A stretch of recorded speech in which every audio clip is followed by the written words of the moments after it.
आणि उद्योगमंत्री उदय सामंत यांच्या उपस्थितीत कुडाळमध्ये मागच्या आठवड्यात कार्यकर्ता मेळावा आयोजित केला होता। हा मेळावा झाल्यानंतर काही पदाधिकाऱ्यांमध्ये वाद झाला होता, ज्याचा व्हिडिओ सध्या व्हायरल होतोय। मेळाव्याला गर्दी व्हावी यासाठी पैसे देऊन काही माणसं बोलावली गेली होती असा आरोप होतोय।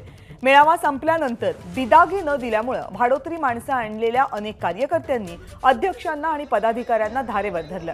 यावेळेस कार्यकर्त्यांना उद्धट उत्तरे देऊन विषय टाळण्याचा प्रयत्न केला गेला, त्यामुळे संतप्त कार्यकर्त्यांनी जाताना अध्यक्षांवर जोरदार टीका केली।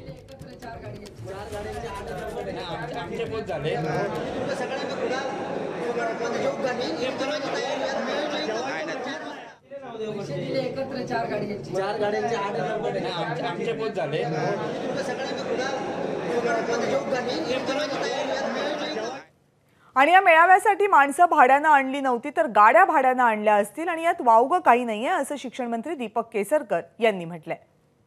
त्याच्यामध्ये जे बोलणं चाललेलं आहे ते भाड्याच्या गाड्यांबद्दल चाललेलं आहे। कोणी भाड्याने माणसं आणलेली नाही आहेत। शेवटी प्रत्येक कार्यकर्त्याकडे स्वतःची गाडी असेल असं आपण एक्सपेक्ट करू शकत नाही। आमचे गरीब कार्यकर्ते असतात, त्याच्यामुळे अशा वेळेला अर्जंट मीटिंग बोलवली आणि ते जर भाड्याच्या गाड्या घेऊन आले तर मीटिंग बोलवण्याने ते भाड्याचे पैसे त्या गाड्यांचं तर भाडं दिलंच पाहिजे। त्याच्यामध्ये काय चुकीचं असं मला वाटत नाही। सगळीकडेच भाड्याचं गाड्या असेल तर भाड्याची गाडी फुकट थोडीच मिळणार, त्याला भाडं भरायला लागतं आणि भाडं भरण्यामध्ये कुठला गुन्हा आहे का असं मला स्वतःला वाटत नाही। एबीपी माझा, उघडा डोळे बघा नीट।